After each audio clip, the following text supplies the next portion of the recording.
record all of these meetings.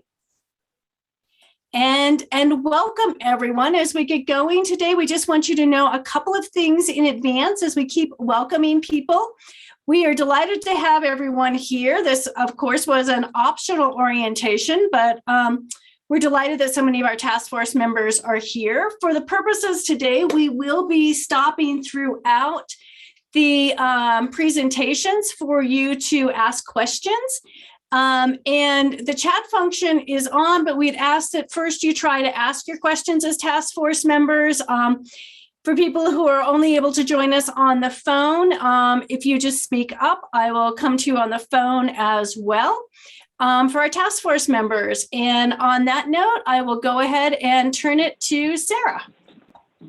All right, thank you, Rox, so much. And thank you guys all for attending this meeting, knowing that it is optional. But I hope it will also be educational for all of you guys, because we'll be taking a deep dive in what zoning is and then talk about the rezoning process. So we kind of have a really good baseline of knowledge to move forward for our future conversations in task force meetings. So again, I'm Sarah Corse, I'm the project manager for the Advancing Equity Rezoning Project, which is what we're talking about today. And I will pass it off to the other city staff to introduce themselves that are here today. So I'll pass it off to start with Liz. Hi, everybody. Good to see you again. My name's Liz Weigel, and I'm the rezoning planning supervisor and part of the project team. Thanks, and I'll throw it to Andrew. Actually, unmute this time. I'm Andrew Webb. I am the team lead for our rezoning group, and I am on the project team, and I'll pass on to Rob. Thanks, Andrew. I'm Rob Haig. I'm an associate city planner. I'm part of the rezoning or map amendments team, and also a member of the CPD project team for this project. I think I'm the last of the CPD staff that's here today. Yeah.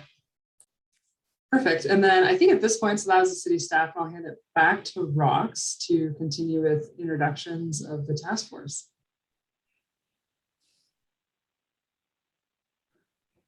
Sarah, did you want to say anything more about how fortunate we are to have the task force members here and how they were selected? Yeah, so we have a task force group, and we had gone through a selection process, and we'll be sure to cover that in more detail at our second task force meeting. But there's a few things I wanted to make you aware of as well. I think I had sent out an email that included a couple different links. And one of them was just to a link to a list of the task force members in general. So the last meeting, or the first meeting we had, there was a lot of attendees. So we had almost the entire task force attend, but we also had a lot of different observers. So I understand that there was maybe some difficulty of you guys understanding who's on the task force and to start to get to know each other. So we'll refer back to kind of the list of who's on the task force, and if you're curious, that's on the webpage, as well as the selection criteria for the task force as well. But we'll be talking about that a little more in depth at the second task force meeting. So I'll hand it back to you, Rox. Thank you. Thanks, Sarah. And that's a great way for us to ask the task force members to introduce yourselves. And as you introduce yourself today, could you please let us know just a little bit about why you're on this group, if you're willing, what neighborhood you are from, and we are going to do this. So your name, your organization, if you're representing an organization, your neighborhood, if you're comfortable sharing that as well. And last time we started in alphabetical orders with the A's. So this time we're going to start at the opposite. And I'd like to call on Steve, and I haven't seen her yet, but if Councilwoman Gilmore is here, and then Sherri. So Steve, Councilwoman Gilmore, and then Sherri. Steve with us? All right, Sherri, I think we're going all the way to you. Good afternoon, everyone. I'm Sherri Smith. My pronouns are she, her, hers. I'm the executive director of the Interfaith Alliance of Colorado. We do a lot of work around housing, and so as you can imagine, issues about zoning and equity in zoning come up quite often. So I am on the task force to lend some voice to that process, and hopefully it can be in a productive way and based on the feedback that we hear often from communities. Thank you. Great, thank you so much. And I will work on enunciating your name correctly. And if I could ask that everyone please identify themselves if you're able to. So we have someone who let everyone know that Councilwoman Gilmore is not here today from 131792. And I'm not certain who you are, but thank you so much for that information. Robin and Monica and Myra, would you please introduce yourselves? I saw Robin earlier. Yeah. Hi, everyone. I'm Robin Wood Mason, he, him pronouns. I am the Director of Development and Communications for the Dolores Project. We operate a homeless shelter for unaccompanied women and transgender folks with a focus on rehousing. And so as a resident of the Baker neighborhood, I'm here both as a homeowner who's interested in how our neighborhoods are developing, but also to bring a voice for the folks that are trying to find affordable housing throughout the Denver metro area and how we can make that more equitable. So I'm excited to be here. Thank you. And Monica, and then Myra.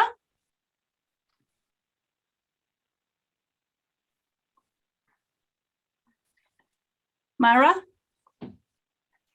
Hello, everybody. Myra Gonzalez. I am a Green Valley Ranch resident. I work in the Montbello. I work with a nonprofit out here in the far Northeast called the Montbello Organizing Committee. And I have a bit of I have an educational background in planning. And so I'm really interested in zoning and how it impacts our community. Great. Thank you. Maggie, Lou, and then Londell. Hi all, good afternoon. Maggie Lee, she, her pronouns. I work with Mile High Connects, a regional collaborative focused on strategic land use, especially as it relates to housing. And there's a lot that I don't know about zoning. So I'm here, I'm on the task force to learn how we can influence the process to make it more equitable. But I'm here at this orientation to learn as much as I can. Thanks. My name is Lou. Lou, and then Londell. Great. My name is Lou Raiders. I practiced law for almost 38 years with a national law firm. I am now retired. My practice was in structured finance and real estate. I have worked on a number of projects that involve affordable housing. I know some of you through my work as a lawyer and many others through my work as both a developer and on Cherry Creek North R&O, and I'm chair of the Cherry Creek Steering Committee. I've become very interested in matters of social justice and equity. I am one of those zoning law nerds that read The Color of Law, which is a good read for anybody who is interested in the topic and or has insomnia. And I would really encourage everyone to try to keep an open heart. I know that last time there were some comments about neighborhood representation. I did order the book Neighborhood Defenders that was in the chat last time, and I will read that, but I just think there needs to be a community-wide discussion around this issue. So thank you, and I'm glad to be part of the committee. Great. Londell? Yes, good afternoon. My name is Londell Jackson, and I am a Denver native and a Colorado Territory native. I have a vested interest in what Denver looks like and is becoming. I am an educational consultant, a nonprofit administration consultant. I've worked in the Denver's nonprofit sector, the state's nonprofit sector, and the nation's nonprofit sector for about 30 years or so. I specialize in nonprofit administration, workforce development, and all issues related to diversity, equity, and inclusion, and anti-racism work. I currently lend my skills and talents to a independent electrical association where I manage their workforce development program. And I'm a task force member, and I'm here to learn all about zoning as I live in a highly gentrifying neighborhood that is, well, it's gentrifying. And so I should say it's gentrified. And want to figure out how do we make this process equitable for all. Great. Lindsay, Kate, and then Joel. Hello, can everyone hear me? Sorry, I am using two. Thank you. So I'm here and also calling in on my phone. So that's 630-303-6038 to identify myself. I recently founded my own consulting company focusing on equitable development and kind of intentional investment. That was after working at Urban Ventures with Stu Powers and learning a lot very fast about development. And then, as you can see, I'm at Sun Valley Kitchen right now. So I'm working with them, and I kind of got into this area after working with a community group that is negotiating a community benefits agreement with the master developer of the stadium district. So zoning is just kind of a fundamental aspect of all of these things. And I'm here and I'm excited to learn and contribute.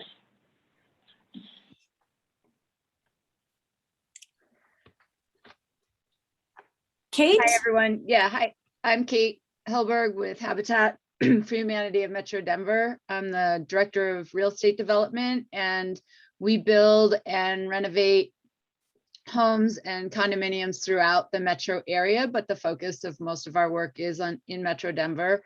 Affordable housing is really important to us, but also the equity in rezoning is really important, and especially considering the community we serve, which is really an underserved community. And so really I'm interested in seeing if we can make a difference in how, at least the way I have perceived it over the years of my work is if you have the money to have the right consultants, then you get the best outcomes generally. And I don't think that's necessarily the most equitable way of going about rezoning. So very interested in this task force. Joel? Hi, I'm Joel Noble. I live in the Curtis Park neighborhood in Five Points, and I've been involved from a neighborhood perspective in zoning and planning and transportation topics since the mid-90s. Today, I serve on the Denver Planning Board. The key insight that I had from whichever planner it was who came to an INC meeting, decades ago, and shared this was that planning guides zoning. And that is so vital. When I moved to the neighborhood had just completed the 1989 Curtis Park neighborhood plan, and seeing how a community could then take that plan that city council had adopted and translate it into action by the city, whether it's zoning action or other regulatory action or addressing neighborhood problems, was so vital, because otherwise zoning just seemed random.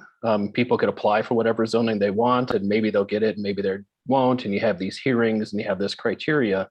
But the clarity of seeing that the zoning you get should be the zoning that the plan called for, and how everything flows from the plan is just, I want everybody to leave this series of sessions really getting that, and then having that turn into a lot of participation in planning.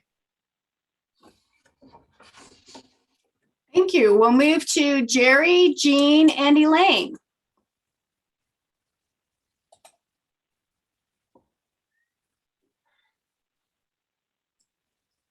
I know Jerry's with us. I saw Jerry, I her think you're earlier. muted. Yep. Okay, sorry, I was muted. My name is Jerry Castillo. I'm a business owner in the Lincoln Park neighborhood, and we're located at 1355 Santa Fe Drive in a strip mall that was built in 1983. We're right across the street from King Soopers and the Parkway Center. We were all built at the same time. Apparently, the building's been sold, and I'm not a landowner, I'm a business owner, a tenant. So I'm interested in contributing towards what we could do for the rights of tenants. Because right now, I wouldn't even know that the building was sold. I know it is zoned for 7 stories, but I'm interested to find out, how it got that way and came about that way. So I thought this would be a good place to learn as much as I can. So I'm excited to be on this committee for future plans, but also just to learn about my current situation too. And I'd like to know, is there any other business owners on the task force? Or am I the only one? I think there's a number of people who own their own consulting firms, for example, of businesses. So maybe as we go forward, we can talk about the different kinds of business. There's also nonprofit businesses and people from firms, legal firms, that sort of thing. So yes, there are. Great. So let's go to Jean and Elaine.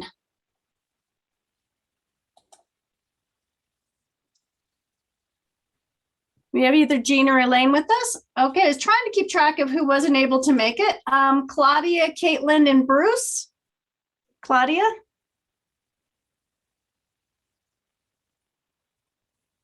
Caitlin, and then Bruce.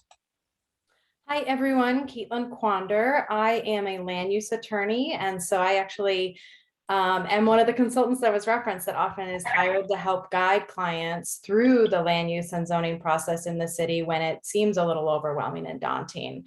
I also served on the Blueprint Denver Task Force a number of years ago.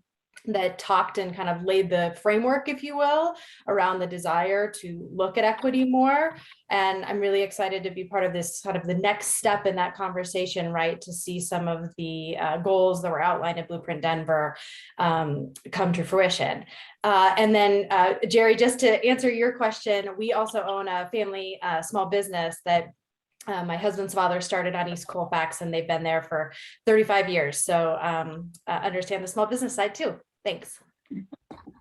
This is Claudia Roxanne. Oh, great. Yeah, go ahead, Claudia. Okay, thank you. I apologize for the delay, and I'm blind and I use assistive technology to make my phone work. And so when I try to find the button, to tap the button, to triple tap, it just takes longer. So if you don't mind waiting a couple seconds extra for me to chime in when you've called me, that would be really helpful. So I'm Claudia Folska, and I've lived in Denver for the last 22 years. I have a dual PhD from the University of Colorado, Denver and University of Colorado, Boulder in architecture planning, Well College for Architecture Planning, and the Institute of Cognitive Science.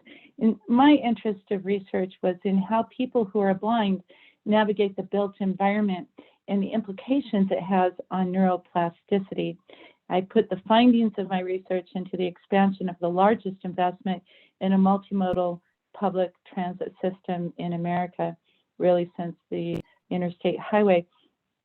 And with that, I was particularly interested in transit-oriented developments and was kind of critical with the hope that it would maybe add value to improving the transit-oriented developments that have developed around our light rail and commuter rail stations. I think the only one that's really doing a great job of it is, the queen of downtown Denver, the historic building, the Crawford Hotel and Union Station. But with that in mind, we think about the legibility of a community and the walkability. We talk about, it's a 5 or 10 minute walking shed within a light rail station. It's high density, mixed use development. But we often forget to ask who's doing the going and where are they going and what are they doing when they get there. And I can tell you for sure, folks with disabilities have not been invited to the table. And so I feel like it's a privilege and an honor to be with all of you here. As a result of my research, I ran for the board of RTD and I won 2 times. So I was the first blind woman elected to any office in Colorado, serving 8 years at RTD. And I am in Southeast Denver. That's all. Thank you. Thank you, Claudia. And I will make sure I'm going to give you a little more time in the future. Bruce, Thank Bruce, Brittany, and Brendan. Hi, everybody. I'm Bruce O'Donnell, and I live in the Alamo Placida neighborhood in Denver. And I've been involved in land use and planning and entitlements and zoning and pre-development and development in Denver since the early 90s. One of my specialties in my business, I've been self-employed land use consultant for 20 years. And one of my kind of specialty niches is rezoning property in the city of Denver. I've rezoned dozens and dozens of properties, and I see many familiar faces on this Zoom. So hi, everybody. My rezoning clients run the gambit from institutions and community nonprofits like Habitat for Humanity, the Women's Bean Project, Colorado Public Radio, and then also, mega developers. And so I've kind of, seen it all in terms of that. I served in the late 90s and around 2000 on the committee that created the original Blueprint Denver that was adopted in 2002. And then I also, during that time, I served as a member of the Denver Planning Board for about 10 years. And so I'm delighted to have been asked to participate in this and look forward to working with all of you on incorporating equity in rezonings. Thank you. Thanks, Bruce. Okay, let's go to Brendan, and then we'll go to the A's. Hi, everybody. Good to be with you today. My name is Brendan Green. I'm a co-founder of the East Colfax Community Collective and board member of the East Colfax Neighborhood Association.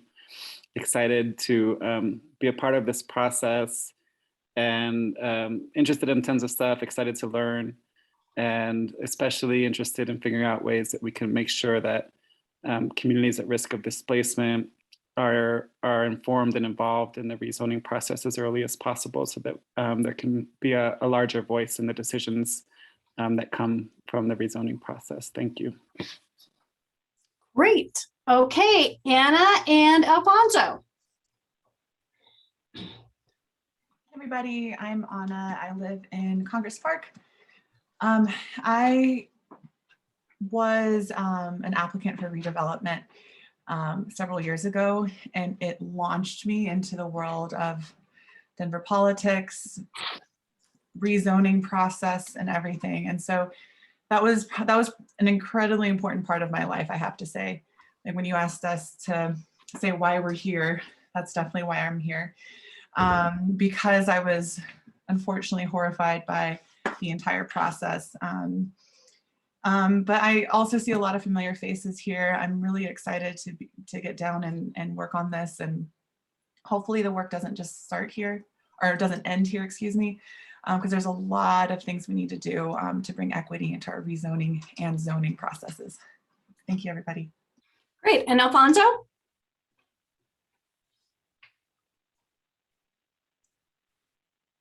Yeah, hello, everyone. I hope you can hear me. My name is Alfonso Espino.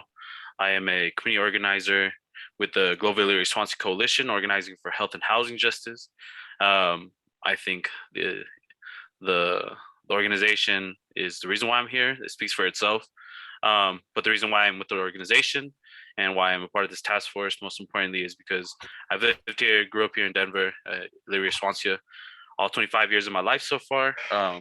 And my biggest interest is advocating for and materializing the conditions for communities like ours to combat the displacement and gentrification, which I will be straightforward, I see inherently as part of a continued legacy of colonization in this country. And I think a task force like this is an important one to push back against that legacy and really focus that lens on equity, which has been talked about far and wide, has been written down as well in Blueprint Denver and all these different materials and places in Denver. So I'm here to really advocate for that to be upheld, for those goals that have been outlined, for that language that at times has been co-opted, to be used against communities like ours, to be taken back and put into the hands to really give back some power to communities like ours. Thank you. Thank you all. We're going to do a quick poll. We just want to really quickly get your sense of how much expertise you feel comfortable with in terms of the zoning process. And let's see, if you could go to mute, that'd be great. We're getting quite a bit of background noise from someone. So in that process of the poll, Sabrina's going to put it in the chat right now for folks. We know that for those of you who are only able to join on the phone, you don't have access. So yeah, I will, Sabrina, can you mute everyone else, please? Because we're still getting quite a bit of background noise. Thank you so much. So we're going to do a quick poll. We would ask you to move through the questions pretty quickly. Sabrina is putting it in chat for us right now. And moving from there, the first question, we know for people on the phone, we're sorry you won't be able to do this, but the first question is, how strongly do you agree that you have an understanding of what zoning is? And if people wouldn't mind just quickly giving your initial impressions. And the poll should have just popped up for you. Please let me know if that didn't happen. Okay, the second question, if people wouldn't mind moving along, is how strongly do you agree that you have an understanding of the current rezoning steps? The third question is, how strongly do you agree that you have an understanding of the current rezoning review criteria in the Denver City Zone Code? Fourth question, how strongly do you agree that you have an understanding of the role of city staff? Fifth question, how strongly do you agree that you have an understanding of the role of neighborhood residents and businesses? Sixth question, how strongly do you agree that you have an understanding of the role of registered neighborhood organizations? Seventh question, how strongly do you agree that you have an understanding of the role of planning board? Eighth question, how strongly do you agree that you have an understanding of the role of city council? Thank you all so much. And particularly for folks who are on the phone, we're just really going to quickly go through this, that we have about 35%, 47%, 42% who believe they have a strong or agree that they have a strong understanding of the zoning process. So about more than 2/3 of you. How strongly do you agree that you have an understanding of the current rezoning process? We come down a little bit on that one to about 38%, and about 35% of you, 45% of you who say you would like to know more about that. Our purpose is really understanding where we're at. And Anna, we will share the results at the end. I'm going pretty quickly on this just because we just want to hear the results. Or Sabrina, can you show the results real quick? Yep, and we have all of them in, so I will do that now. And we will come back to this at the end. This is just for a moment in time to see where should the staff really support you all in your thinking today. An understanding of the city staff. About 40% of you feel like you understand the city staff well. And just a second, we'll go down to how strongly do you agree you have an understanding of neighborhood residents? About 46% of you feel like you really understand that. How about registered neighborhood organizations? 50% of you there. Understanding the role of the planning board. That comes down to 41%. So we'll spend some more time on those. The role of city council, about 59% of you feel like you have that. So for our team today, hopefully we'll be at the end of this time today, we'll take this poll again. We're just looking for where would you like to grow and develop in your understanding. And so really we'll focus today on zoning and rezoning and some of the particular steps in the process and partners in the process. So on that note, I'm going to turn it to Rob to take us through some background and information.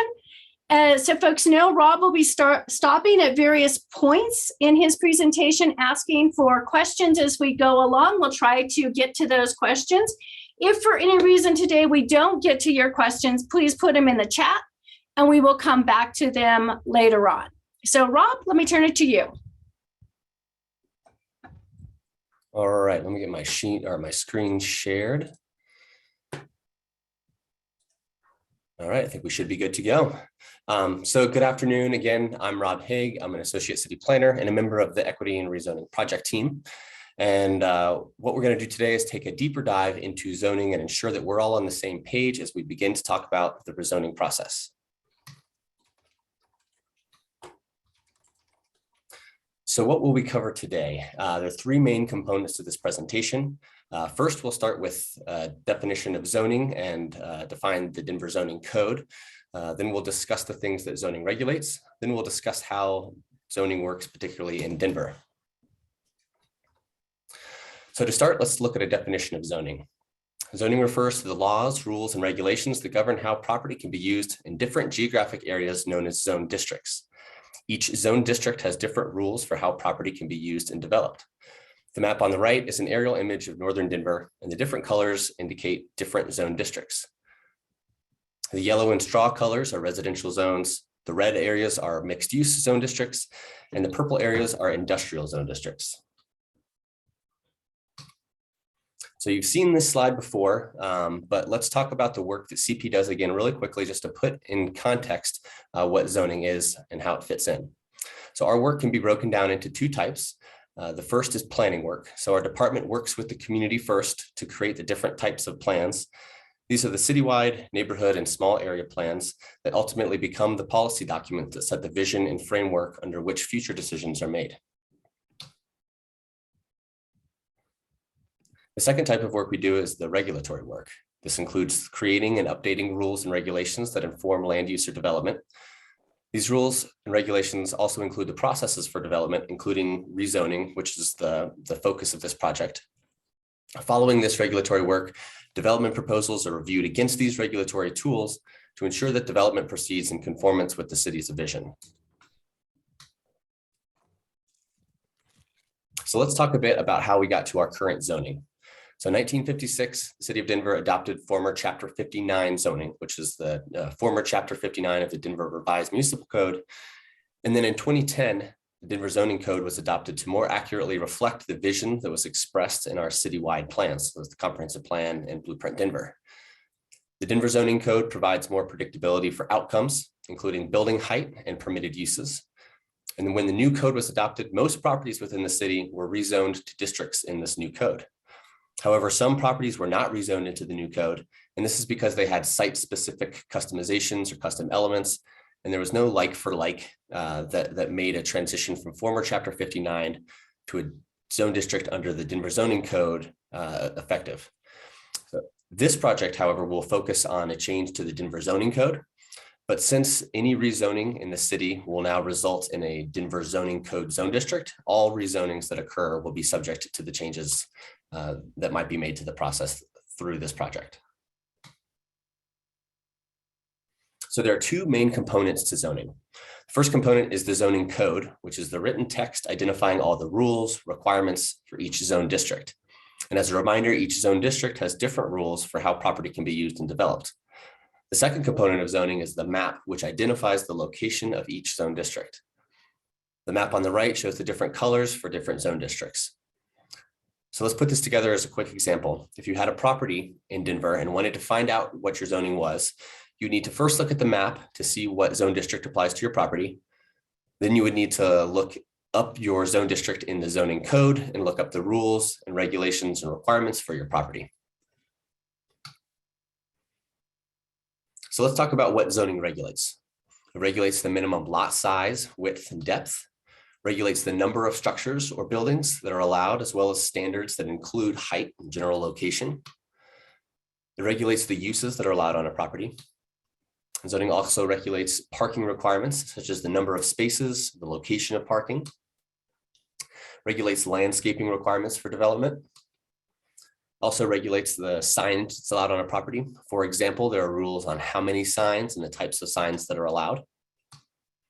And zoning also establishes processes and review procedures, including the rezoning process, again, which we're talking about through this project. Zoning also controls grading and earthwork on properties. And lastly, the zoning code has a section with definitions of words used throughout the code to help establish a common language. So that's the first quick section. And before we moved on, I wanted to give an opportunity to, as Rox mentioned, to answer any questions that you might have over the things we just went over.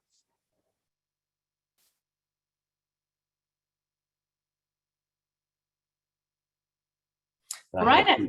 Not seeing anyone or hearing anyone on the phone. Okay. Perfect. We'll jump in and we'll have a couple other breaks too. Okay, so now that we've talked about what zoning is and what it regulates, let's look at how the Denver zoning code works. So the code is first organized into different neighborhood contexts. These neighborhood contexts are defined areas within the city that differ from one another based on the existing and desired characteristics. Excuse me. Yes. Sorry, Claudia.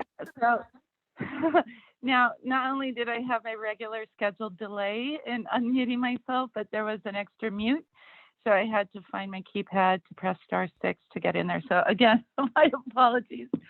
It's just technology. So I have a question about the zoning of signage. And when I think of signs, it's not just like a sign of, okay, this is your CBD store, this is your, Bed Bath and Beyond store or Whole Foods store, but also the address, right? And so for people that are blind, technology is developing in such a way that we're able to use our smartphones, and in particular the iPhone, because it's more ubiquitously used among blind people. But nonetheless, to be able to walk down a street and the phone, I can point it across the street and it will tell me what is there, but it needs a beacon. And I'm wondering, so have you guys thought about how technology and the advancement in different kind of LiDAR beacons that are embedded in the built environment could impact your zoning? That's a great question. I'm not sure how deeply we've looked into kind of these changes in technology. Liz, do you know of any planned changes that might address this? So I would say like the zoning code in some manner is kind of a living document, and there's constantly updates, what we call text amendments, which is something we're talking about in this project, that happen over time. And I think the sign regulations are one in particular that's sort of on our radar that need to be updated to respond to current technology or different needs in the community, because some of those regulations are kind of older at this point, but that it is something, and I'd invite you to contact us and we can kind of make sure we transfer that over to our general text amendment team. But that is something we're constantly kind of monitoring and prioritizing what kind of updates we need to make to the code. I think that's really exciting, and I might encourage you to reach out to the Access Board in Washington, D.C., who write all the rules and regulations for these things such as curb cuts, ramps here and there, and signage. And with the advent of all this great technology, I mean, tech companies can do what they can do, but if we don't have, and this really also relates to smart city design, right? Which is a huge thing I'm sure we'll get to as well, but information is key. So thanks a lot. Great. We have two other questions happening, and Rob, so let's go to Londell first, and then if you've got a time still, if you could answer the question in the chat as well. So Londell? Yes. So there was something that was said that triggered my question. I understand zoning is about what happens on the property. And then, Rob, if I heard, or maybe that was Liz, you mentioned, I heard you say the word code. So in reference to signage. So zoning does not affect what happens to particular code issues. Like I know as I work with electricians that there's an electrical code. And now I've just learned that there's apparently signage code. So can you help me understand the parameters around which zoning code or what zoning code affects within the property, if that makes sense? Sure. Yeah. So I guess specifically to your question, the signage code that was referenced is really part of the zoning code.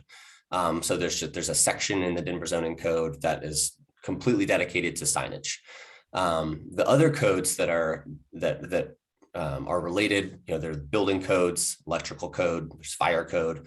Those are not part of zoning. Those run separately. Zoning does only deal specifically with private property. So, if it's on the right of way, then it's not applicable to the zoning code. So that would be different.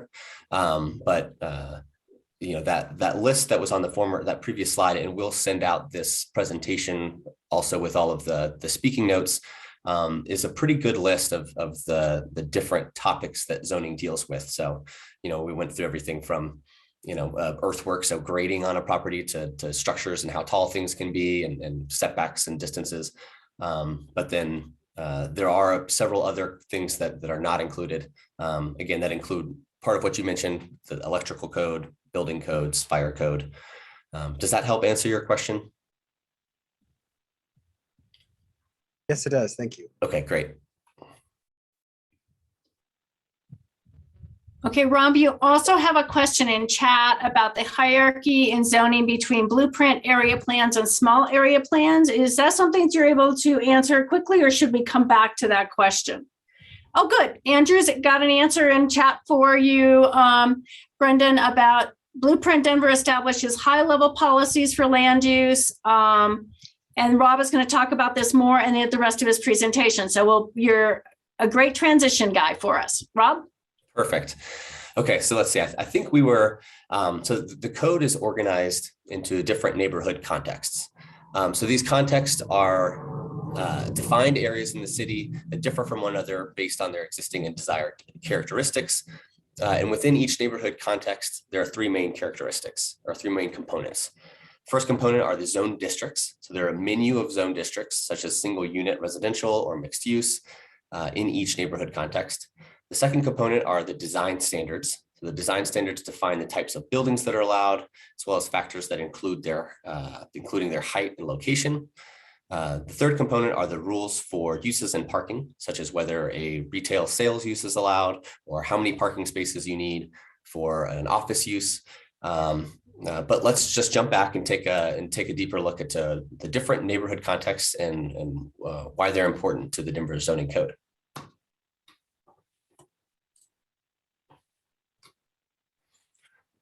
So the map on the right is actually from our citywide land use and transportation plan, Blueprint Denver.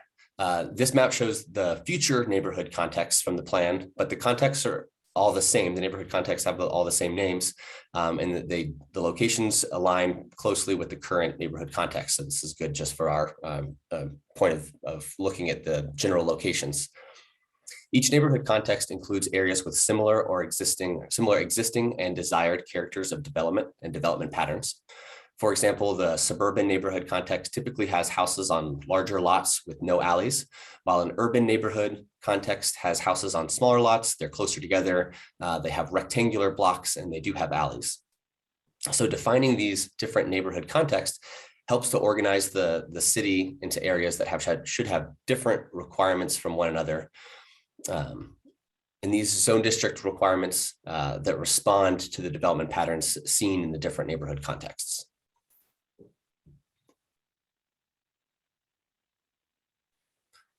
So here's an example of what we mean by the existing character or the development patterns that inform neighborhood contexts.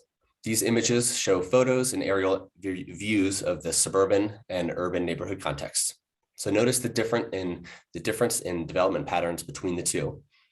The urban neighborhood context has more density, smaller lots, straight streets, rectangular blocks with alleys, while the suburban neighborhood context is less dense, has larger lots, curving streets, and does not have alleys.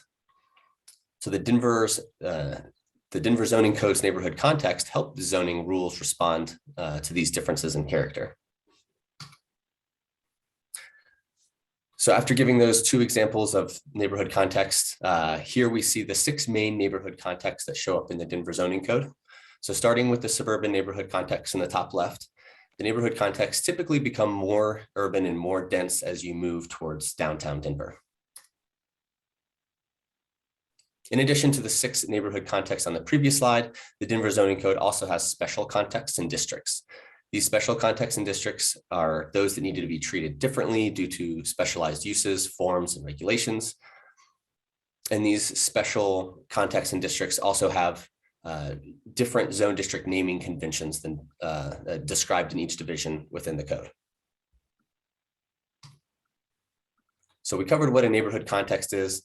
Now let's talk about how zone districts are identified within that neighborhood context. So you'll remember this map that shows the different zone districts. You might be asking yourself, what do all these letters or numbers mean? And what does URH 2.5 mean? So we're going to break that down. So the first letter in any zone district identifies the neighborhood context. Then within each neighborhood context, there are different dominant building forms or characters, such as single unit or mixed use. These also have letters that represent their name. Finally, there are minimum zone lot requirements or maximum height limitations that have a number or letter that represents the number of stories or minimum lot size. So let's walk through an example. So this URH 2.5. So the U means that it's within the urban neighborhood context. The RH means it's the row house dominant building form and character. And the 2.5 means that there's a maximum height of 2.5 stories. And this is an example of a zone district within the urban neighborhood context. And again, each context has a menu of different zone districts that are allowed within it.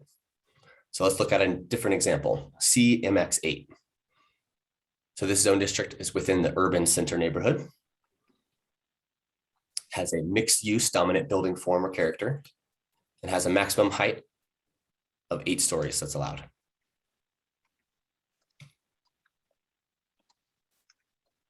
So before we move on to the final portion of the presentation, where we'll talk about the design standards and uses in the code, I'd like to again pause to see if anyone has any questions. This is Claudia. I have a question. Hi, Claudia, you can go ahead. Okay, thank you. When you say maximum height of 2.5, 2.5 stories, can you describe that in more detail? For example, is that taking into account a basement? No, it wouldn't take into account a basement. It would take into account the above grade floors.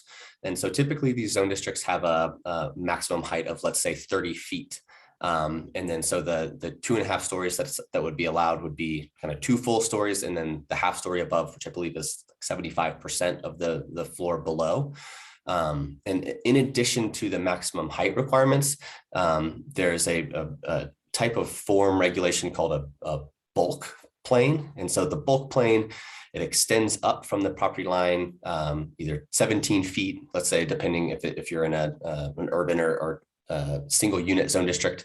And then from that 17 feet, it extends inward at a 45-degree angle. So it kind of creates this house-shaped building form that again helps guide that kind of 2.5 stories and what that really means. Does that answer your question? It does. It certainly does. Thank you very much.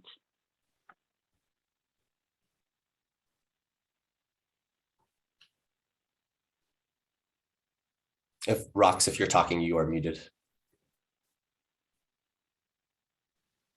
Thank you, Rob. Trying to keep background noise off. If you could answer first, what's the difference between urban and urban center? And then we'll go to Londell and then to Lindsay. That's a great question. So urban and urban center, the urban neighborhoods are, and I don't have the definition of each context in front of me, so I apologize, working mostly from memory, it is mostly residential zone district or excuse me, neighborhood context. There are mixed use and Main Street zone districts that are allowed in that context. And then there's a big difference in scale when you move up towards the urban center context. There's a greater diversity of uses. It's more mixed use zone districts. And taller buildings. I think maybe I'll ask if one of the other planners on board can answer that in the chat. That might be something that's easier to give an example. But for a quick example of where these neighborhoods are, right? So an urban neighborhood might be, Washington Park West or the Spear neighborhood, where an urban center would be in on East Colfax, close to the Capitol, would be an example of an urban center neighborhood. Great, Rob, let's take this one last question, and then you've got about 7 or 8 minutes to finish up. Does the city typically change zoning districts within city plans, or do the zoning districts typically stay the same unless a property owner applies to rezone the property? I'll step in. I can take this one, Rob. Thank you. So Yeah, I'll go be ahead. talking about the rezoning process in just a bit, which will talk about how plans are evaluated how plans are evaluated to help identify how a potential area may change, including like the change of the zone district. So right now, the simple answer is the city plans just set the vision for an area and they don't actually change any zoning. So it kind of identifies what the area should be, but the plans are used to help identify whether a certain rezoning is appropriate or not. Great. Okay, Rob, we're going to give you back the mic to finish up your presentation. Okay. All right, well, we'll just jump right back in here. All right, so let's talk about some of the main components of the regulations within each zone district. First, we'll talk about our design standards. So each zone district includes a menu of building forms or types of buildings. Each building form then has a set of standards that control things such as the height of the building, how far it needs to be set back from the street, or the amount of transparency at street level. And these are just examples. These building form standards also differ from one zone district to another. Building form table on the right shows the urban neighborhood context.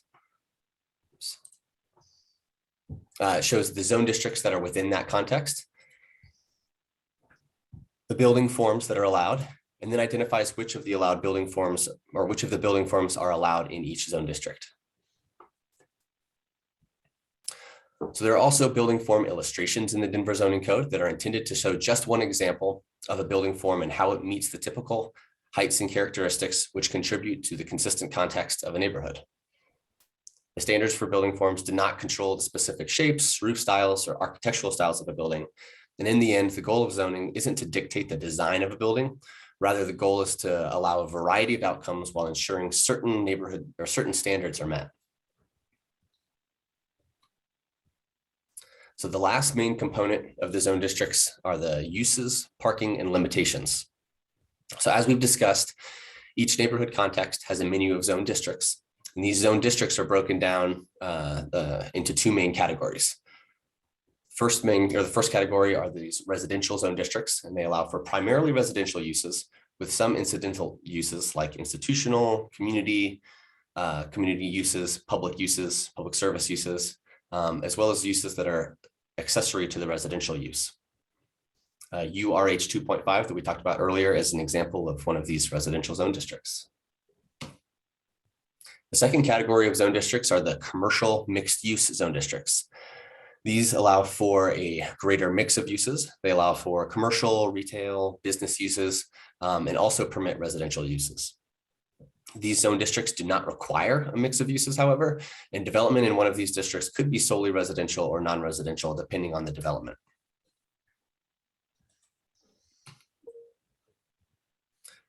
So within the neighborhood context chapters, there's a table in each one that shows the uses that are permitted in each zone district, their parking requirements, and a reference to any limitations of that use. Uses are organized into use categories, and each use has a specific parking requirement.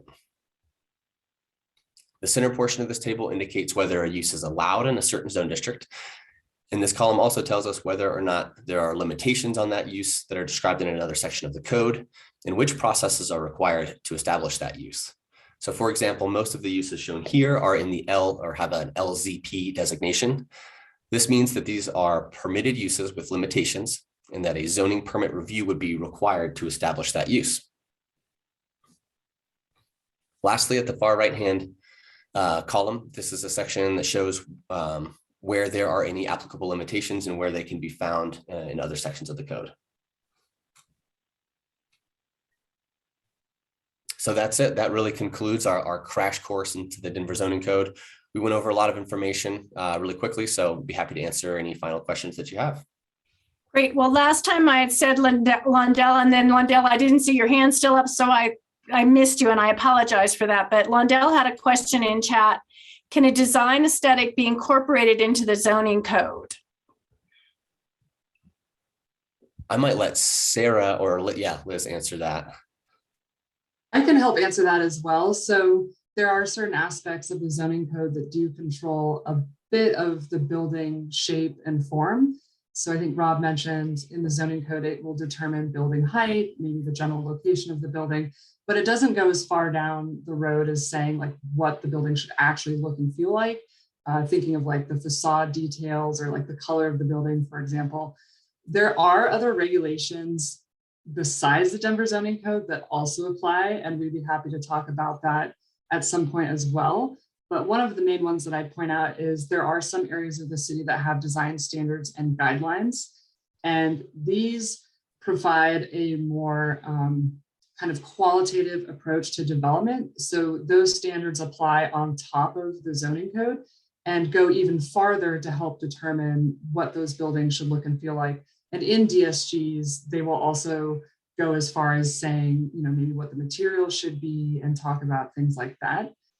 So hopefully that answered your questions.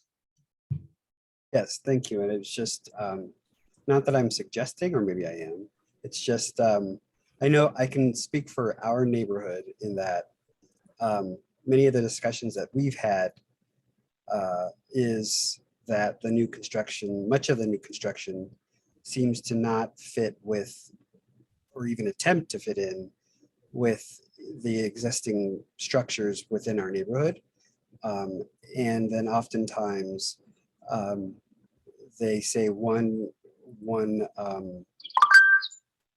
they say the developers say that one material will be brick, it'll be brick, and then turn around and it's not brick. And so it's just, yeah. So it just completely destroys the aesthetic of the neighborhood. So that is all. And I think it's a great comment, because I think it's, you know, a question or concern that we've seen with many other community members in Denver. And if it's getting built, it essentially complies with our current regulations. And as Liz stated earlier, we're constantly looking to see how we can update regulations so they are aligned with the plans that we produce, like the citywide plans and neighborhood plans where we get a bunch of feedback from you guys. So yeah, and the other thing I'll just say is that unfortunately the zoning code kind of requires, or it kind of has the minimum requirements. And sometimes it is up to the developer or the property owner to go above and beyond the requirements as well. So there's kind of that balance of how much do we actually require versus how much do we allow for flexibility in development as well. Great. I'm sure there's a lot more questions as we go along. Feel free, if you didn't get something answered, to put it in chat. But at this time, we're going to turn to Sarah for some of the things that she has just talked about. Perfect. Thank you. So this next section, we will dive into the actual rezoning process. So Rob talked about zoning, and hopefully you see me sharing my screen now. So I'll talk a little bit about the rezoning process. So when I dive into it, I'll talk about the rezoning process and use an example of a rezoning case to understand the review criteria. And I'll also go over the steps of all of those involved. So a little bit similar to when Rox did the poll of like, how much do you understand certain people's roles? I'll talk about that. So the roles of applicants, neighbors, city staff, planning board, and city council. So as a reminder, you saw these slides at the first task force meeting. A rezoning is the process of changing the zone district of a property. So it's looking at a property like this that's zoned to allow a residential duplex. It could rezone to allow a 3-story building with retail on the first floor and office on the upper floors. We will discuss how someone like you would travel through this process of changing the zone district for a property. To start off, if you're considering a rezoning, it's good to know the resources that are available to you. So our website has a ton of information where you can learn about the rezoning process, what are the current active rezonings, ways to contact staff, ways to start an application, as well as ways to submit comments on a rezoning. The website also has materials available to download, such as the application to request a rezoning. In addition to that, if you would like to look up your zone district for a property, the city's website also has a resource for that. There's a web page that has an interactive zoning map where you can enter an address or you could zoom in on a property and you could find out its zone district. All right, so now that you know a little bit about the resources, let's dive into the process. First, I'd like to point out that I'll share the typical rezoning process and that some rezonings may have other elements involved outside of a typical process. So some of those could be custom zoning, things like mediation or types of agreements or protest petitions. I'm not going to go through extensively of everything involved. I'm going to cover kind of the main components of the rezoning process. So the property you see outlined here was a previous rezoning case that has already been rezoned a couple of years ago. This is the example that we're going to use, and we're going to walk through the rezoning process. So this property is located adjacent to West Evans Avenue and is near Santa Fe Drive and is really close to the Evans Light Rail Station. The first step you would do if you're rezoning your property is to submit the pre-application review request form. This application will ask you to write a few different things. It'll ask you what is the existing zoning of your property, as well as what is the potential zone district you would like to discuss with city staff. So the existing zoning for our example property is IA-UO2. And again, what does that mean? Well, hopefully Rob explained it, but as a reminder, the code is broken down into different sections and we use these acronyms and numbers to represent the zone district. So if we use our case and go to the zoning code, we'll find that IA means it's a light industrial district and UO2 means there's a billboard use overlay, which use overlay essentially allows different uses. This is another aspect of the zoning code that we can discuss later as well. All right, now that you know the existing zone district, you can explore what's allowed within it. If your current zone district doesn't allow what you have envisioned for your property, then you can explore what other zone districts allow and consider, the rezoning. In the case of our property, let's say that we want to rezone it to allow residential uses. After doing some research, we would find that residential uses are currently not allowed under our existing zoning. But the zone district of CMX 8 does allow residential uses. So we could select that as our proposed zone district for the application and to discuss with city staff. So after you've filled out this application, then city staff will reach out to you to schedule a pre-application meeting. At this meeting, you will learn all about the rezoning process and the criteria that's used to evaluate the rezoning request. And then I'm going to walk you through what is discussed at this pre-application meeting, because it's a lot of information. But first, I'm going to hit the pause button. Before I go forward, I just want to say that we'll kind of leave the rezoning process or the steps right now, and we're going to dive into what the review criteria are and what they are and how they're used to evaluate rezoning requests. But before I do that, I just want to ask if anyone has any questions.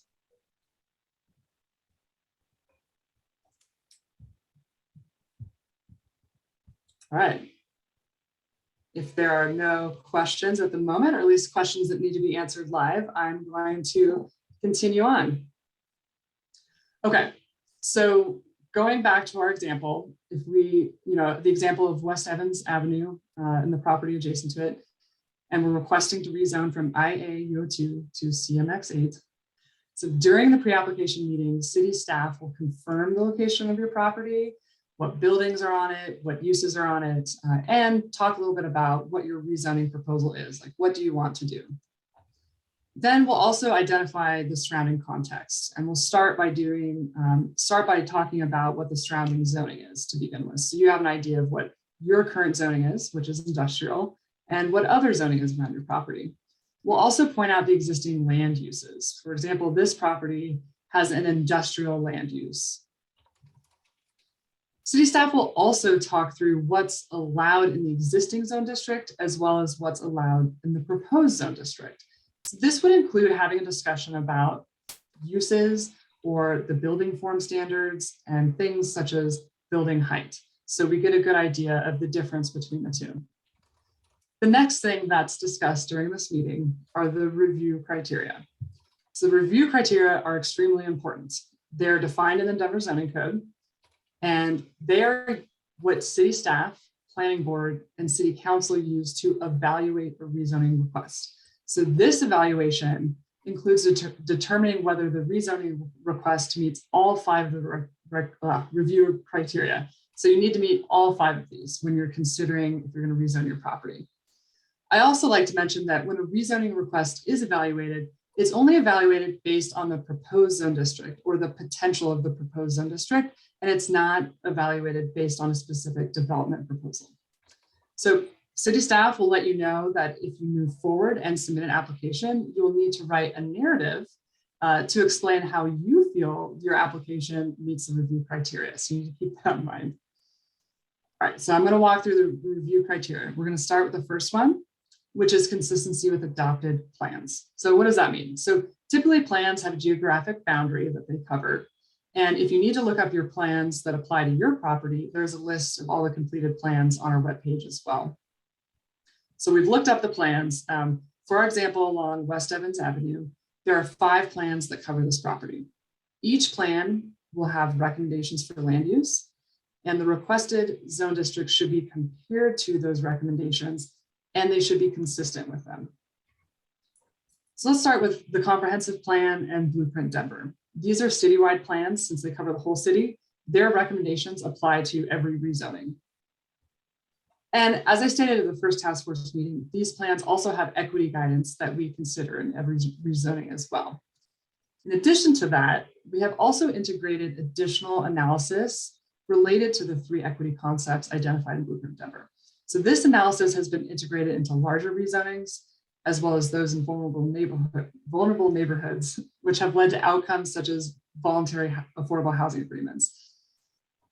We will dive into this more in other meetings, but I just wanted to let you know that this is part of some rezonings. All right, so back to the plans. We covered the citywide plans. Now let's look at additional plans. So not every property has additional plans, but in this case, we have 3 neighborhood or small area plans that apply to our property. To keep it simple, I'm just going to talk about these 2 plans and how the rezoning request meets this criteria. I'll discuss a few main elements of the citywide plan Blueprint Denver that are used to evaluate rezonings. This plan has a section where it identifies the future neighborhood context for areas. So these neighborhood contexts do correlate to the ones in the Denver Zoning Code, as Rob stated. And for our property, Blueprint Denver identifies the future neighborhood context as urban center. And the plan describes this context as having a high mix of uses with good street activation. It also says that buildings should be maybe multi-story with a high degree of lot coverage. When considering if the rezoning request meets the recommendation, we should look to see if the proposed zone district is aligned with the urban center neighborhood context. In this case, the proposed zone district of CMX 8 is within the urban center neighborhood context, which is what Blueprint Denver also identifies this area should be. So it does meet this criteria for Blueprint Denver, or is consistent with that recommendation. So next, Blueprint Denver also identifies future place types. So these are essentially aspirational vision for the future places of Denver. For our property, the future place type is community center. The plan describes this type as providing a mix of office, commercial, and residential, and that building footprints are typically larger and heights are generally up to 12 stories. So if we consider if our rezoning request is consistent with that, we would look at what the proposed zone district allows. In this case, the proposed zone district allows a mix of uses and it allows a height of 8 stories, which is consistent with this recommendation. So let's move on to the Evans Station Area Plan. So this plan provides a vision for transit-oriented development around the Evans Light Rail Station.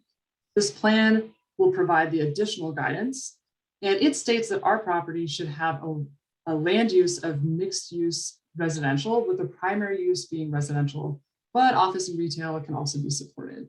So our proposed zoning is aligned with this recommendation because it would allow a mixture of uses. So that was consistency with adopted plans. It looks like our proposed rezoning request is consistent with that. So let's move on to the other review criteria. The second is uniformity of district regulations. This means that the proposed zone district will result in regulations and restrictions that are uniform for each kind of building throughout the district. So in this case of our example, we can say that there will be uniformity of district regulations. The third criteria is public health, safety, and general welfare. This criteria is essentially asking whether the proposed district of CMX8 furthers the public health, safety, and general welfare of the city. In this case, we can say the proposed zoning will help with facilitating an increase in housing density near amenities and transit, and it will foster the creation of mixed-use urban walkable areas. So we'll say, yes, our proposed rezoning will meet this criteria as well. The fourth is what we call justifying circumstances. This has a few different circumstances that are called out that can justify the rezoning, and you would only need to meet one of these circumstances. So they are the fact that the existing zoning of the land was the result of an error, or that the existing zoning was based on a mistake, and the existing zoning of the land failed to take into account the constraints on development created by the natural characteristics of the land. So this would include things like the steep slopes on a land, floodplain, unstable soils, or inadequate drainage. So not taking into consideration these kind of development constraints. And then the last is that since the date of the approval of the existing zone district, there has been a change to such a degree that the proposed rezoning is in the public interest. So what changes does this include? Well, the changes include change or changing conditions in a particular area or in the city generally. Another change could be that the fact that there is a new city adopted plan, or that the city adopted the Denver zoning code and your property retained the former chapter 59 zoning or the old zoning.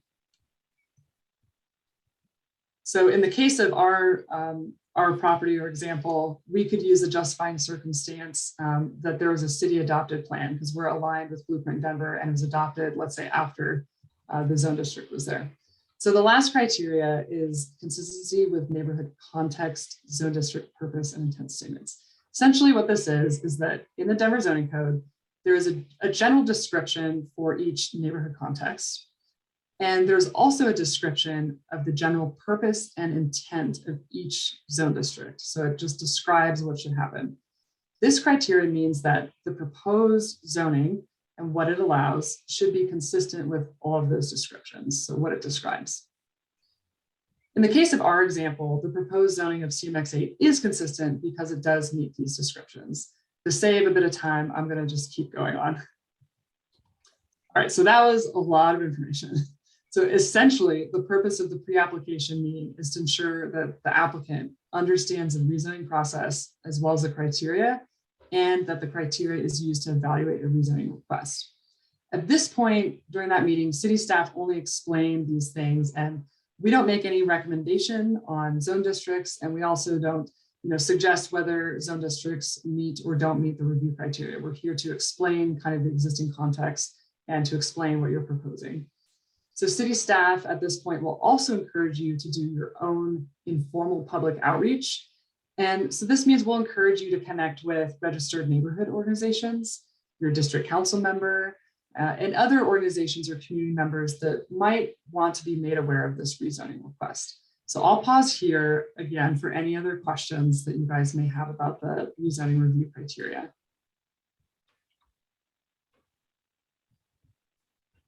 Are there questions?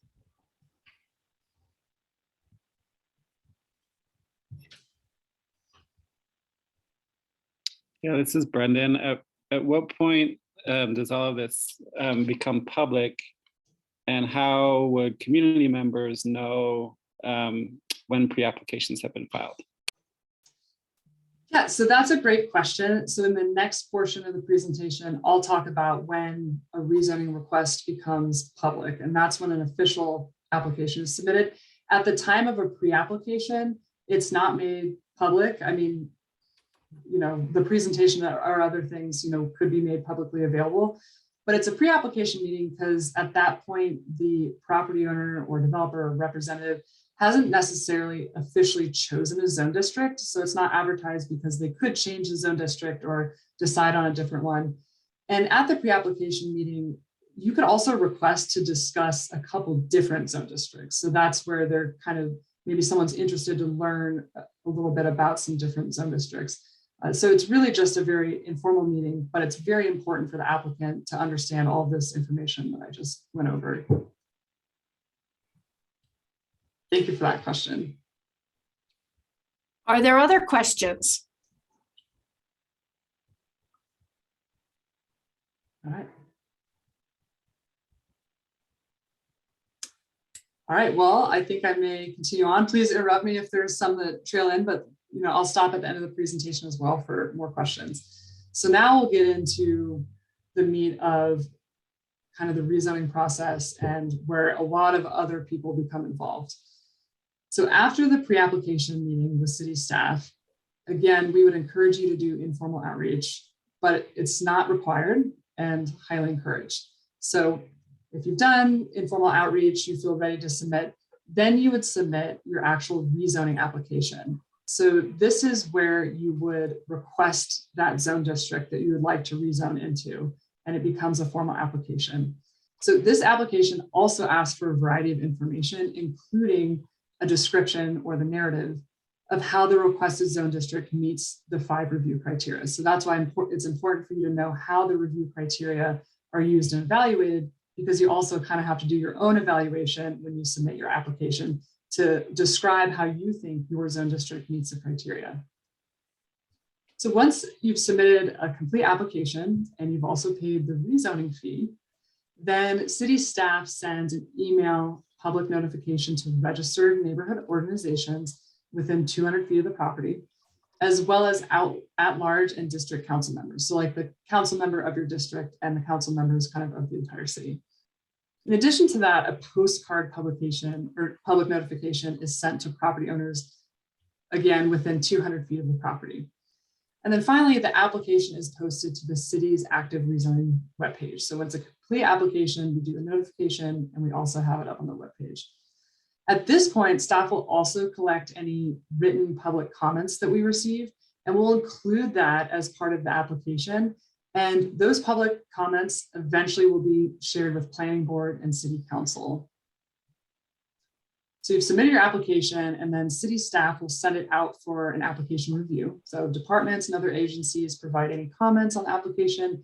And depending on comments, you might have to address them and then resubmit. Let's say our application looks good, so we'll move on to the next step. So if it does look good, city staff will schedule you to go through the adoption process. And the first stop to that is the planning board public hearing. But it's a little more complicated than that. There are a few steps required before the public hearing, as well as a few during the public hearing. So this is where I'm going to build up a little more information here. So we'll start with the 15 days prior to the public hearing. The applicant needs to post signage on the property. There's an example of the sign on the right. And essentially the sign explains that there's a rezoning request, when the public hearing is, how someone may attend the public hearing, or how to submit comments. So that gets posted on the property itself. Then at the same time, city staff sends again an email public notification to registered neighborhood organizations, again with 200 feet of the property, and the council members. And again, we'll also send a postcard notification. So after that, staff will create a staff report. And in the staff report, there will be findings of how we think that the rezoning request has met or does not meet the review criteria. And in the end, staff will create a recommendation based on the review criteria. And then we'll send that staff report to planning board in advance of the meeting. And we'll also send the application and any written public comments that we've received along the way. Then finally, the planning board will review what we've sent them and they'll hold a public hearing. Let's talk about the components of the public hearing. So we start to break it down. At the public hearing, city staff, so someone like myself, will present the findings on how the application does or does not meet the review criteria. After that presentation, then community members will have the opportunity to speak regarding the application. And then after that, planning board will finally deliberate on whether they think the application meets the review criteria, and they will vote to make a recommendation to city council. So as a reminder, I think to the question that I had earlier, these are the main moments that the public or other people are involved. So they include when signage is posted on the property, when public notification is sent of the rezoning request, when comments are received and sent to planning board, and when there's an opportunity for people to speak at the public hearing. So those are kind of the main components for involvement for other people besides the applicant and city staff. Okay. So Sarah, this is Claudia. If I may. Yeah, go ahead. And if this is, okay. So again, I'm hearing all these signages, sign this and notice that, you know, signs don't mean anything to people that are blind so far.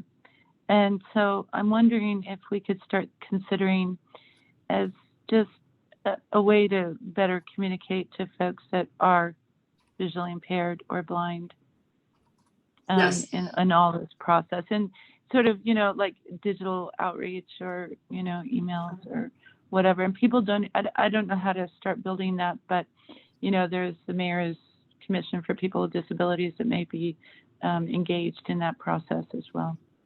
Yeah, I think that's a great question and comment. I love that you're pointing out kind of not potential, but flaws in our rezoning process.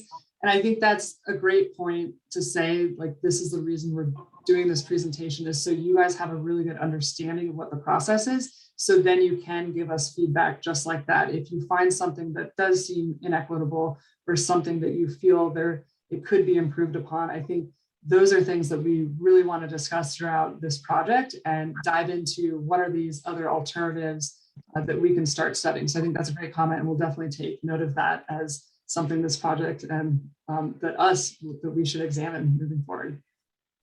Are there any? And if I could just add this kind of little thing, and you know, there's this argument that I hear a lot from organizations and government agencies that say, well, we can't ask who's blind or who's disabled. It's, you know, none of our business, or it's illegal, or what have you. And you know, I just don't feel that I hear that from people with disabilities. Like when you're in a wheelchair and you go in a room, like everybody knows it. And if I'm blind and I have a guide dog or a cane, everybody knows it. It's you can't exactly hide it. I mean, there are, you know, hidden disabilities for sure, and people can disclose as they feel comfortable for sure. But most of the time, all that does is mean that those folks, myself included, are not counted. And if we're not counted, we don't count. And so I think it's really, really important to make a best effort, and I mean a big effort, to make sure we do have, and not only just for the zoning and the signs and the reading, but for emergency management, really, knowing who's where, so we can evacuate people that need extra time and so forth. So just, that's all I have to say. Thank you. Thank you. That's great. I think that's really good feedback and good to know as well. Okay, Sarah, you've got about 15 minutes left, and we'll let you take it away. All right. I'm almost finished. I know it's a very long process. So, all right. So let's say planning board voted to move our application forward. So if that happens, the application then moves to Land Use, Transportation, and Infrastructure Committee, or what we call LUTI. And this is essentially one of City Council's committees. So it's not the full City Council, but it's certain members of City Council that are on the committee. During this time, before we go to this meeting, our staff typically send a courtesy notice, but it's not required, but we send that courtesy email public notification prior to the meeting. And just like with planning board, we will send the staff report and application as well as other comments received to the committee in advance. And then during that meeting, staff presents the application, and then the committee deliberates and votes on whether the application is ready to move forward to the full City Council. So they're not essentially evaluating the merits of the application or how it meets the review criteria. They're looking at whether or not it's a complete application and it looks okay to proceed. The other thing that you'll notice is during this meeting, it's not necessarily a public hearing. So staff presents and there's some conversation with city council, but it's not a full public hearing like planning board and city council, the planning board and city council public hearings. All right, so let's say Ludi said our application looks good to go, and then we'll move forward to the city council public hearing. Again, just like planning board, there are several steps that occur prior to the public hearing as well as during it. A lot of these steps you'll recognize from the planning board public hearing. So I'm going to go over them a little bit more quickly because a lot of them really are just the same steps. The one difference that I'll call out is when we start this process of going into the city council public hearing, the applicant needs to post the signage 21 days in advance rather than 15 days. And the sign, again, will look the same as the planning board one, but it will announce that there is a city council public hearing. And then again, same with that sign notification, our city staff send out similar notifications 21 days in advance. The one difference is at this stage, we don't send a postcard notification. Then again, we have our staff report, which we will send to city council prior to the public hearing. And we'll also send any other comments received. Again, I just want to call out that we can receive comments throughout the entire portion of this rezoning process, and we'll include them in the application literally up until the city council meeting. So they will get all of the comments that we've received during that time. So then lastly, city council will then review the rezoning request and the staff report and hold the public hearing. And again, let's talk through the components of the public hearing. They are very similar to planning board. So again, city staff will present the findings on how the application does or does not meet the review criteria. There will be an opportunity for community members to speak regarding the application. And then finally, city council deliberates on whether the application meets the review criteria, and then they take a vote to either approve or deny it. So this is the last stop. So they'll either approve or deny your application. Again, these are the touch points of when the public is involved throughout the process, very similar to planning board. It's when the signage is posted, public notification is sent, there's comments received and sent to city council. And again, there's that opportunity for the community to speak at the public hearing. So let's say city council voted to approve our application. Yay. Then there's a final mayoral signature required before the zoning change goes into effect. So after that, the applicant would still need to proceed to building permits and any other city-related processes before they would move forward with any development. So that is an overview of the rezoning process, and I'll stop now to see if there's any questions.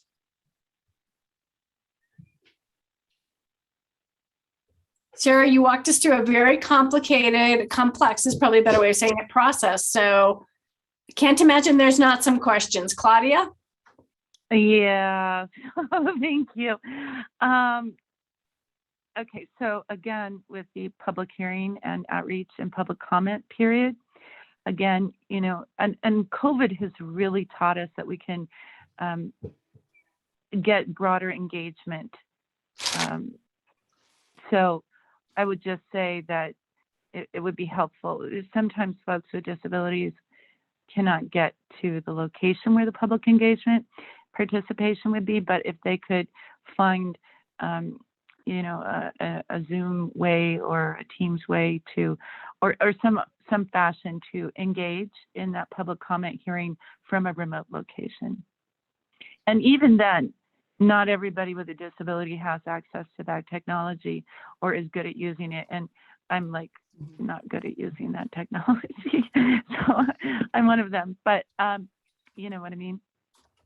Yes, I think, again, great comment. And during this time, we've also learned a lot about how to engage with the public. And I think it's kind of lent ourselves to a benefit of maybe potentially capturing more people that can get involved with certain city processes, like attending the city council public hearings, or being involved in this project and even attending this meeting. Like some people might not have been able to attend it if it wasn't virtual.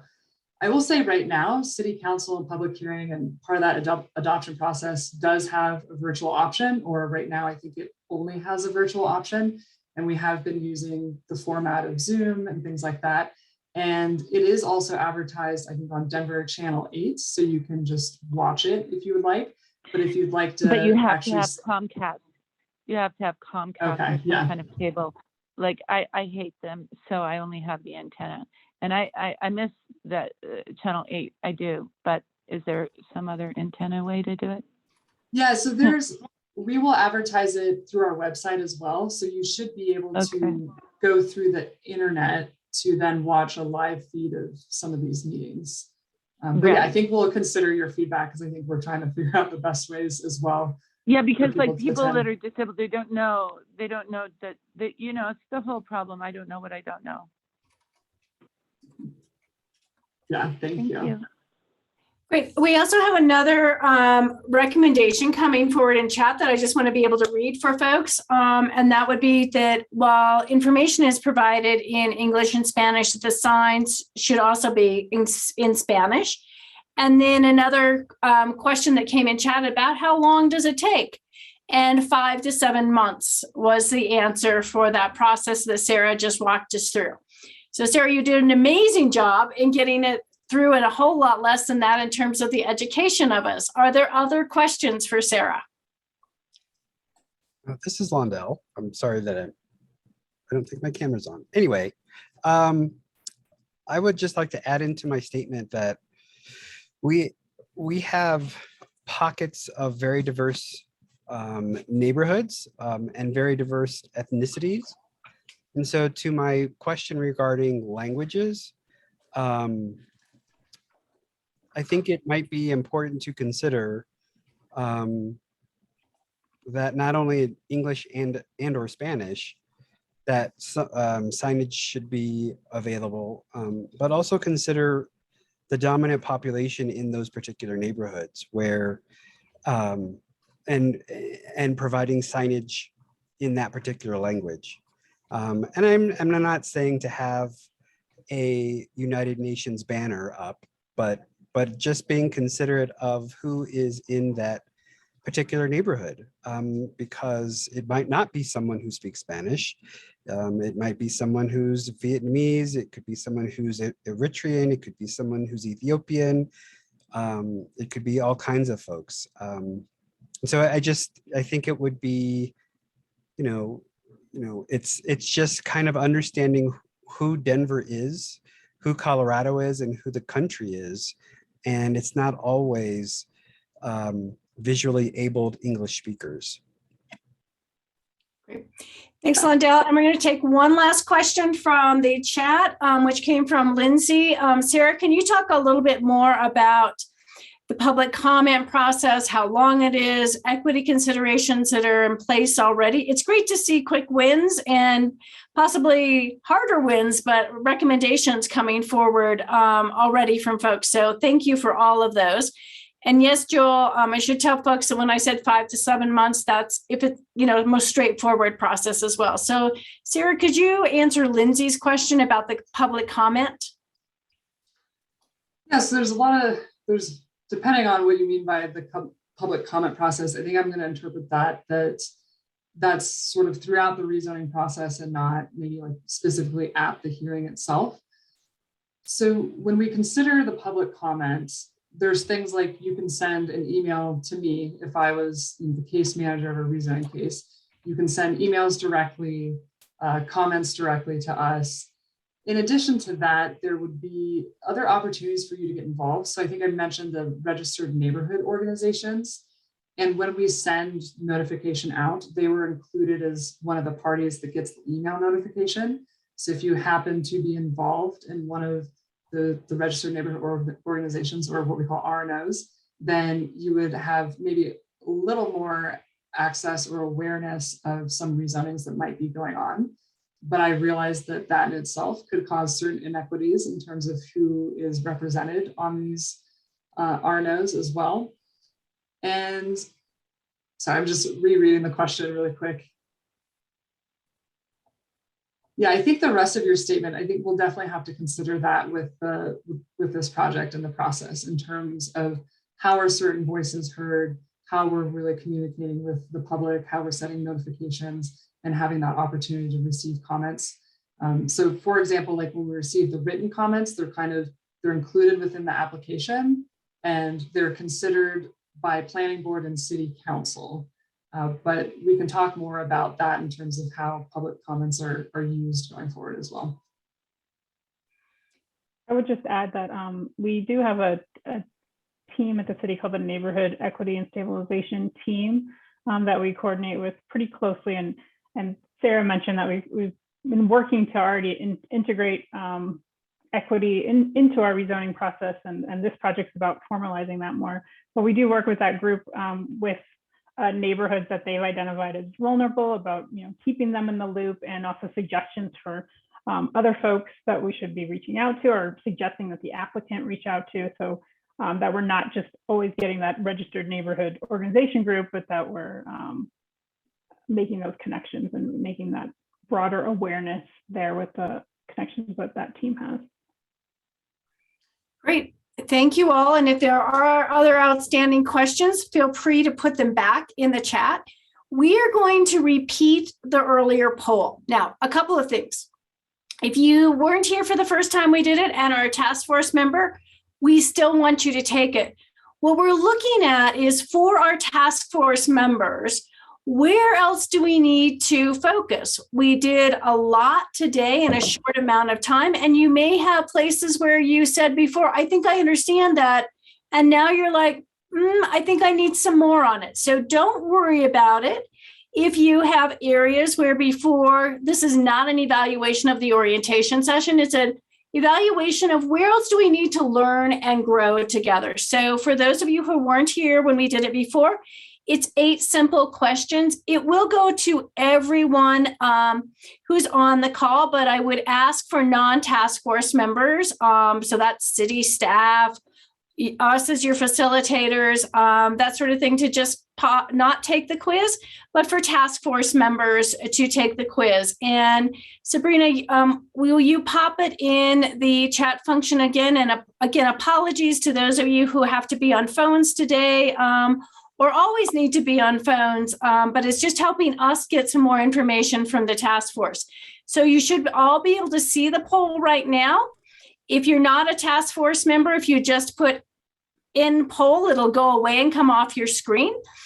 For everyone else, if you take a minute and answer the 8 questions, and then we're going to let Sarah have the microphone back again in a couple of minutes, and then we'll show you where we're at the end of today. So if people would please take the time to take the poll if you're a task force member.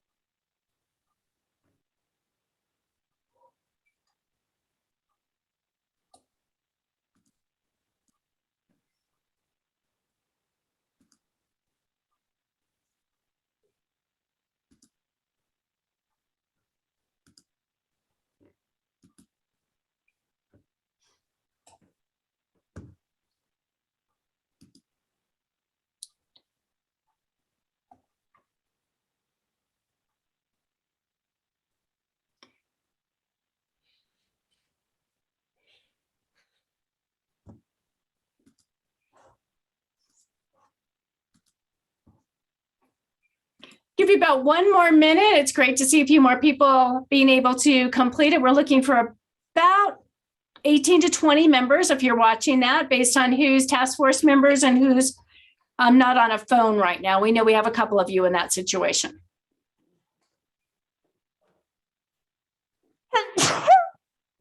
Bless you, Monica. Am I not on mute? Oh, lovely. It's okay. Usually that happens to me. So I'm always pleased when it happens to somebody else. Sorry. Okay. Sabrina, if you would close out the poll, and Sarah, we'll turn it back to you and let Sabrina have a couple of minutes to be able to put our results together, and then we'll come back to it.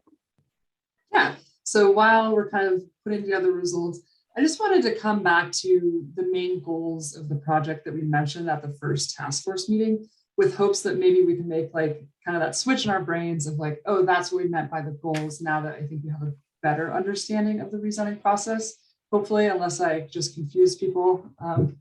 So the first goal we talked about for this project was to update the rezoning process so that it is transparent equitable, and accessible for all. So already you guys were providing really good feedback on areas where you felt like it wasn't transparent, it wasn't equitable, and maybe it wasn't accessible for everyone. And now that you understand the process, you're able to start identifying those things. So I think that's really good, and that'll help us with our conversations moving forward. The other goal was to identify rezoning review criteria that inform better decisions and achieve citywide goals. We didn't get too many questions on the review criteria. So those were the 5 criteria that I went through when I was kind of talking about what city staff would discuss with an applicant before they submit an application. And when you consider those review criteria, there might have been some that you didn't quite understand, or maybe you're like, how is this evaluated? How does this contribute to, proving out whether this zone district should be approved in the end or not? So that's something that we'll consider when we're discussing the review criteria, is how successful they are. Do they work now? Do they help achieve our citywide goals? Or what are some potential changes we could make to review criteria? And I'll just fall back on the fact that the review criteria, hopefully you understand, are one of the main things that a rezoning request is evaluated by. So making sure that we get those right is extremely important, because that will essentially help determine down the road whether something is approved or not in terms of a rezoning. And then the last goal we had was to create requirements that respond to the varied impacts of rezoning, so varied equity impacts of rezonings. Those could be some additional things that might be required or might be calibrated depending on who's applying for a rezoning. And so that's something that we'll definitely discuss later as a group as well. And I think I mentioned it briefly and Liz discussed it a little bit, but the fact that we're starting to do more analysis or equity analysis related to some rezonings, and we'll bring that back on the table for discussion. But that's kind of getting at, when we're discussing these other requirements that we could start having, is how we're starting to evaluate rezonings, and are there different things that should be involved depending on the rezoning or depending on the neighborhood they're in, and things such as that. So I just want to do like a quick recap. So hopefully we're kind of reminded of the project goals, and then can move forward with hopefully a little bit better knowledge of kind of zoning, the rezoning process, and the project. So hopefully, Rox, if you have had enough time to evaluate the polls, or I can just keep talking as well. I think we're ready to go. And Londell, to your question, we do have some clear places where I'll show you in just a second, that people say they could use some more information and going deeper. And as Sarah was alluding to, the criteria is the top one, where folks are saying we could use a little more understanding. And as Sarah alluded to, the next one where people are still saying not quite clear yet about RNOs and business involvement as a second area.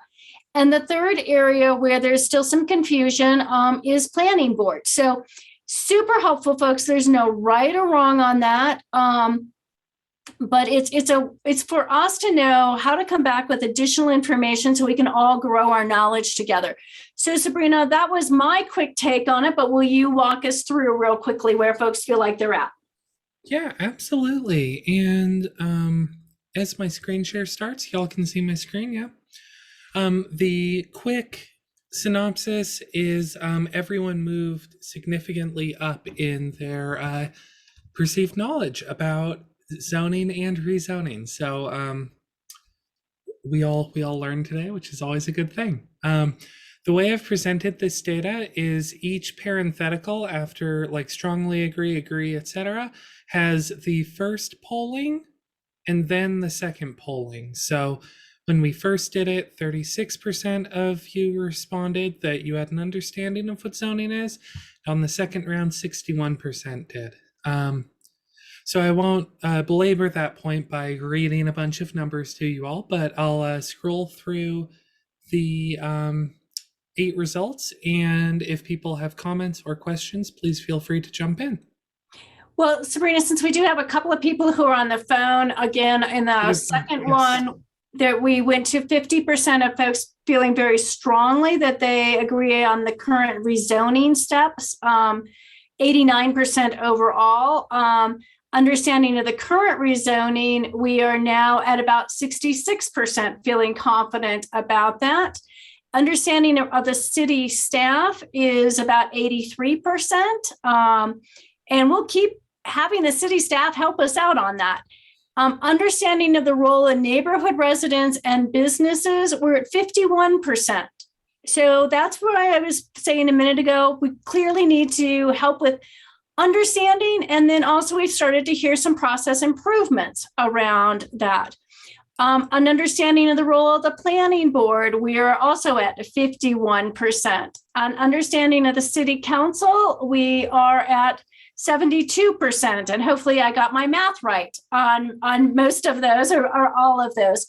So again, this is not good or bad. This is just to help us help you as we go through the process. And then city council is at 72% as well. And so we will come back and really, as Sarah mentioned, talk a lot more about the criteria, a lot more about the R&Os and businesses, because it's hard to make recommendations for change until we're all clear on the current process, and then come back more on the planning planning board's role as well. I can say that, not 3 times quickly, but I can say it. So Sabrina, why don't you take us off screen share?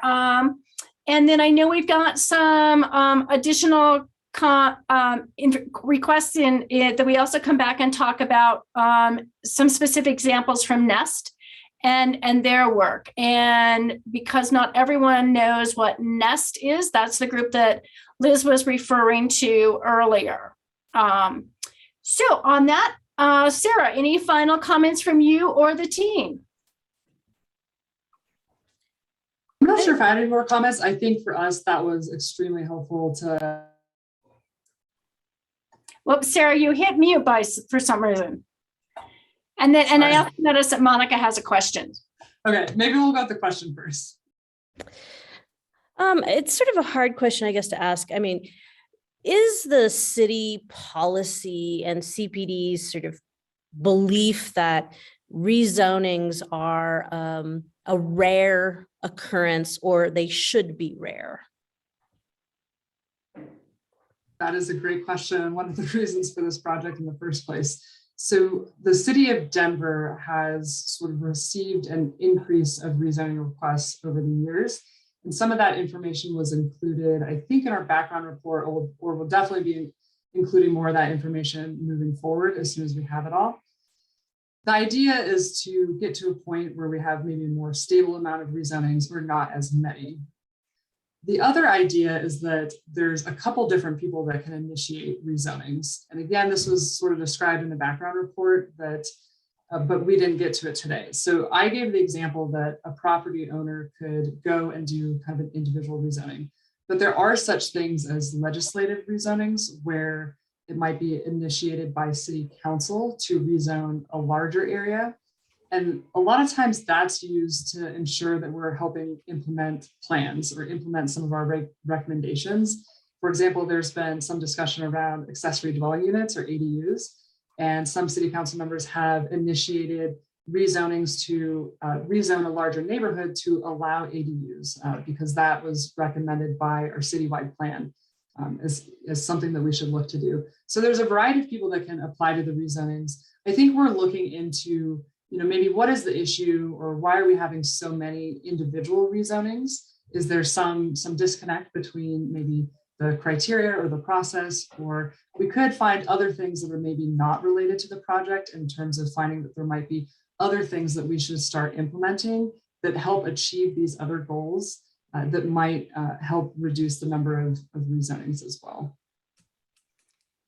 I just want to note for everyone that there were a number of great recommendations made today from Claudia about making certain that people can actually know about the signs, to languages, to questions about could we make the criteria more objective. We are grateful for those. That will help us start to form some of the initial thinking through of recommendations, and we will be capturing all of those for further conversation and discussion as we move forward. So on that note, Sarah, any final comments from you or the team? Well, sorry, a staff member just was talking to me. So thank you for that response, Sarah.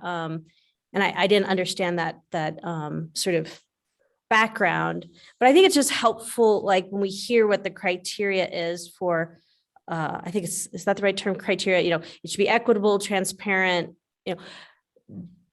for rezonings. That's sort of the process. That's the evaluation criteria we're using for the kind of process we want to achieve. Is that correct? What was it? Transparent, equitable, and what? Accessible? Oh, yeah. So those were the project goals. So those aren't the review criteria that's used now. No, but yeah, I think- meant like our Okay. process. We're trying to make sure the rezoning process is equitable, transparent, and accessible. for all. accessible. Okay. Yeah. And that, I mean, we can discuss some more about project goals and other things that we think should be incorporated. These were just kind of the 3 initial project goals that are kind of stemming from the recommendations of our citywide plan, stemming from feedback that we've heard already from community members and people involved in the adoption process. So I think it's good to understand that, but I think they're a little bit more flexible and fluid, and we can have kind of our own interpretation of what the goals mean, and also look to make sure that we're evaluating these things down the road, or evaluating and achieving these goals down the road with the recommendations that come out of the project. Okay. Yeah, I guess I'm still struggling as a task force member. So if that's the criteria for our project goals, then we look at this process and the recommendations we make vis-a-vis those goals. But we're trying not to solve the issue of, the city's growth needs or rezonings as they, are we trying to reduce the amount of rezoning? I mean, I guess I'm just trying to understand like how to be a productive team member. Like, so we're trying to reduce the number of rezonings and have development be based upon plans. But if you do a rezoning, it must then be very transparent to the public. Am I explaining myself?